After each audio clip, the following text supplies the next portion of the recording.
Magandang araw po sa inyong lahat. Ako po si Chloe May G. Manales. Sa harapan po ninyo ay kwento ko ang Berdeng Pintuan.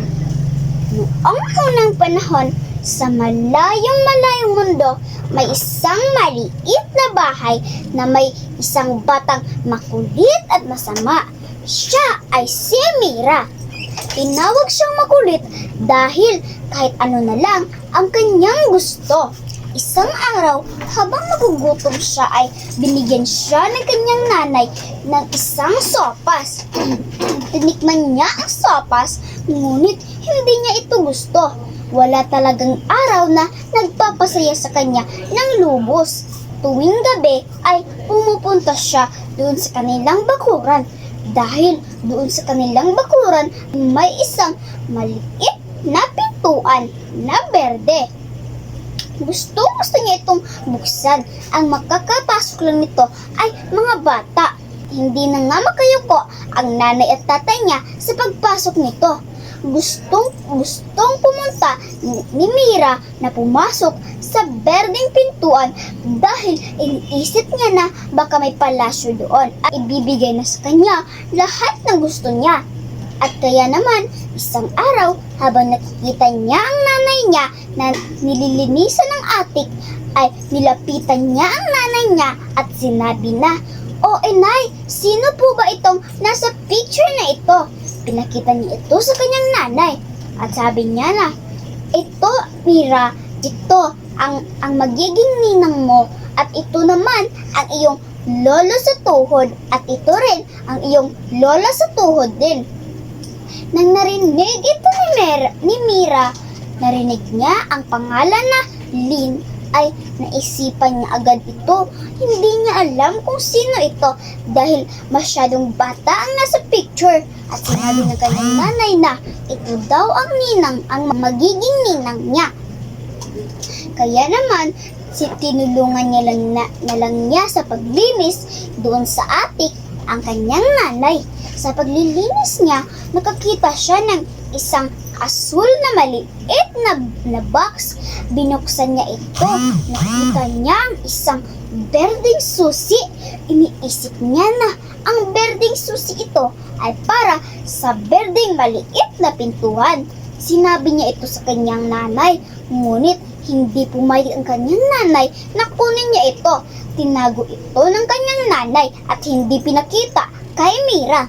Isang araw, dumating ang araw na kinasasayahan talaga ni Mira dahil aalis na ang kanyang nanay at tatay dahil bibili sila ng mga paboritong pagkain ni Mira. At sabi ng kanyang nanay na, "O mahal kong anak na Mira, dito ka lang muna sa bahay natin. Bantayan mo ng maigi ang bahay natin dahil bibilhin namin ang paborito mong pagkain." Masaya talaga si Mira dahil makbubuksan niya na ang berdeng pintuan. Kaya naman, umalis na ang kanyang nanay at tatay at bumili na sila ng mga pagkain.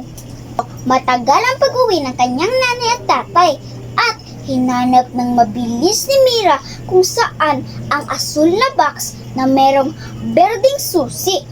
Nang nakita niya ito ay mabilis agad siyang tumakbo papunta dun sa kanilang bakuran at pumunta sa isang maliit na berdeng pintuan. Sinubukan niya itong buksan at nabuksan niya ito. Pagtingin niya sa loob ay nakita niya ang isang kagubatan na parang may isang palasyong malaki. Iniisip niya na kung pupunta siya dito ay mabibigay lahat ng gusto niya. Kaya naman, sinubukan niya itong puntahan. Nang nasa medyo malayo na siya, narinig niya ang boses ng grupo ng mga oso. Kaya naman, takot na nanginginig siya. Tumingin siya sa likuran niya. Ngunit pagtingin niya ay nakasirado bigla ang berdeng pintuan. Nang nakita niya ito, mabilis siyang tumakbo na umiiyak. At pag-iiyak niya ay bigla kagad siyang dinukot ng isang lalaki. Pagdukot nito ay inilagay ito sa bahay nila at pinaapuyan ito dahil iniisip nila na giniginaw na.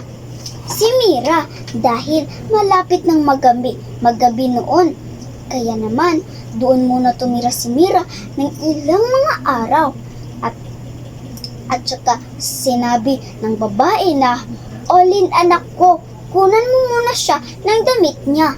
Naisip ni Mira na si Lynn ang kanyang magiging ninang. Ngunit ito ay masyadong bata pa. Naisip niya na si Lynn na ito ay ang nasa picture na sinasabi ng kanyang nanay, pati rin ang kanyang lola sa tuhod at ang kanyang lolo sa tuhod. Naisip niya ito, bigla siyang nagulat dahil parang bumababa ang oras at hindi na ito nasa normal na oras. At isang araw may biglang kumatok sa bahay nila Lynn na magiging ninang ni Mira. Pagkatok nito ay nakita ni Mira na ang kanyang kapitbahay pala ito na si Hopkins John, kung saan nakatira doon malapit sa kanilang bahay. Naisip ito ni Mira, kinausap niya agad si Hopkinson. Sabi niya na, "O Hopkinson, ikaw pala yan." At sabi ng lalaki na, "Ba't mo ako nakikilala? Teka, ikaw nga pala si Mira, no?" At sabi ni Mira na, "Oo, pero tanong ko lang, paano mo nabuksan ang berdeng pintuan? Isa lang naman ang susi nito."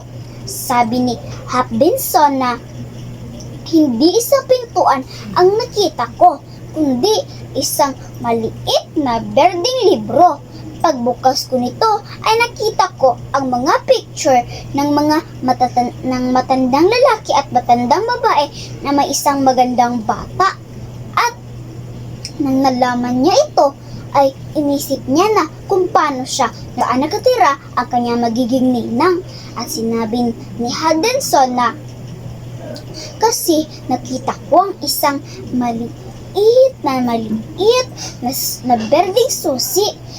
Sinubukan ko itong ilagay sa berdeng libro, ngunit bigla kagad akong hinila ng isang berdeng libro. At napasok na lang ako dito at narinig ko ang boses ng grupo ng mga lobo." Sabi ni Mira na, "Ganun din ang nangyari sa akin." Kaya naman, dumating ang mga araw, biglang nawalan ata ng malay si Mira dahil hindi niya na nakakain ang masarap na luto ng kanyang nanay na sopas. At iniisip niya na kung paano niya makakain ang bibilhin sana ng kanyang nanay na paboritong-paborito niya na pagkain.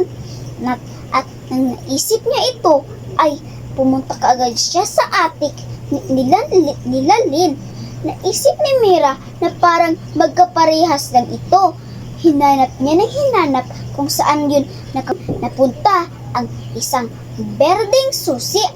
Ngunit sa bakuran nila Lynn ay meron ring isang maliit na berdeng pinto doon.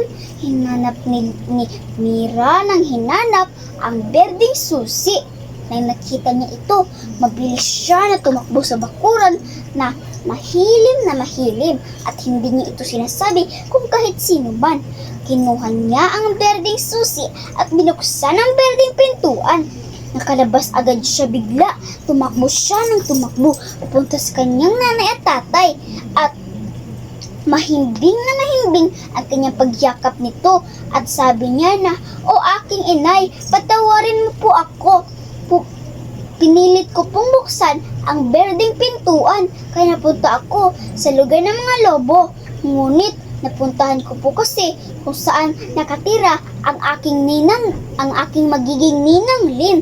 Napuntahan ko rin kung saan ang aking lolo sa tuhod at lola sa tuhod." Pagsabi ni Mira ay nakita niya kaagad si Hopkinson na masayang-masaya kasama ang kanyang nanay at tatay. Sinabi naman ni Hopkinson na, "O nakabalik ka na pala dito sa syudad natin, Mira." Nang narinig ito ni Mira, sabi ni Mira na, "Paano ka nakabalik dito? Sinundan mo ba ako sa berdeng pintuan?" Sabi ni Hopkinson na, "Hindi, nakita ko kasi ang isang maliit na berdeng libro at binuksan ko ito. At naisip ko na ito pala yung naghila sa akin. Hinanap ko ulit ng hinanap kung saan ang maliit na berdeng susi. Nilagay ko ito at bigla kagad akong hinilan nito. Kaya naman, masayang masaya sila na nagkaibigan at masayang naninirahan kung saan nakatira si Mira at hindi na siya nagrereklamo kung anong sinasabi ng kanyang nanay at tatay. Ang wakas.